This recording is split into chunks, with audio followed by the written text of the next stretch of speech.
ദൈവനാമം മഹത്വപ്പെടുമാറാകട്ടെ.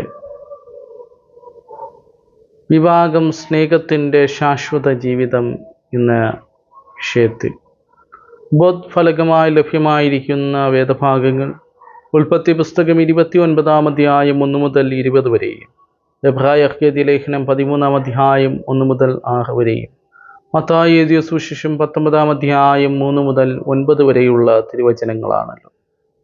വിവാഹം എന്ന ഉടമ്പടിയിലൂടെ നാം വൈവാഹിക ജീവിതത്തിലേക്ക് അല്ലെങ്കിൽ കുടുംബ ജീവിതത്തിലേക്ക് പ്രവേശിക്കുന്നു.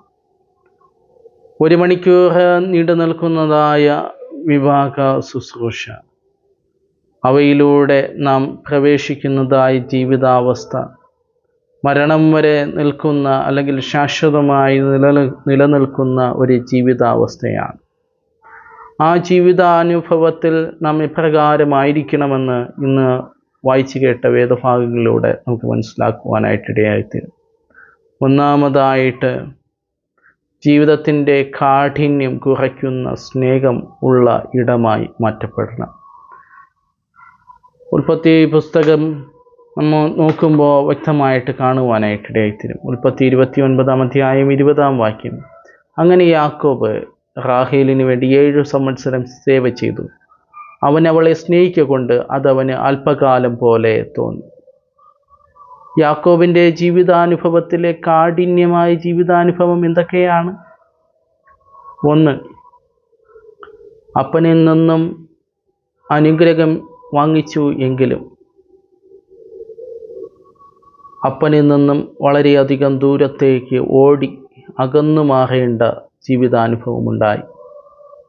തൻ്റെ ജീവിതത്തിന് മാർഗനിർദ്ദേശമായി നിന്നതായ മാതാവ്,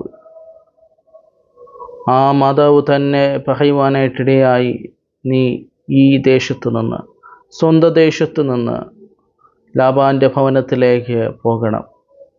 മാർഗനിർദ്ദേശമായി നിന്ന മാതാവിൽ നിന്നുള്ള അകൽച്ച, തുടർന്ന് സഹോദര സ്നേഹത്തിൽ നിലനിന്നപ്പോൾ അവയിൽ നിന്നും വ്യതിചലനമുണ്ടായി, അവയിൽ നിന്നും പ്രതിസന്ധി ഉണ്ടായി. യേശാവിൻ്റെ അരികിൽ നിന്നും ഓടി അകലേണ്ടുന്ന, പ്രാണഭയത്തെ പ്രതി ഓടി അകലേണ്ടുന്ന ജീവിതാനുഭവം ഉണ്ടായി. ഈ 3 ജീവിതാനുഭവങ്ങളും കഠിനമായ ജീവിതാവസ്ഥയാണ്. ഈ കാഠിന്യമുള്ള ജീവിതാനുഭവത്തിലും ലാബാൻ്റെ ഭവനത്തിൽ ചെന്നെത്തുമ്പോൾ അവിടെ കണ്ടതായ റാഹേലിനോട് സ്നേഹം ഉണ്ടാകുവാനായിട്ടിടയായിത്തീർന്നു. ആ റാഹേലിന്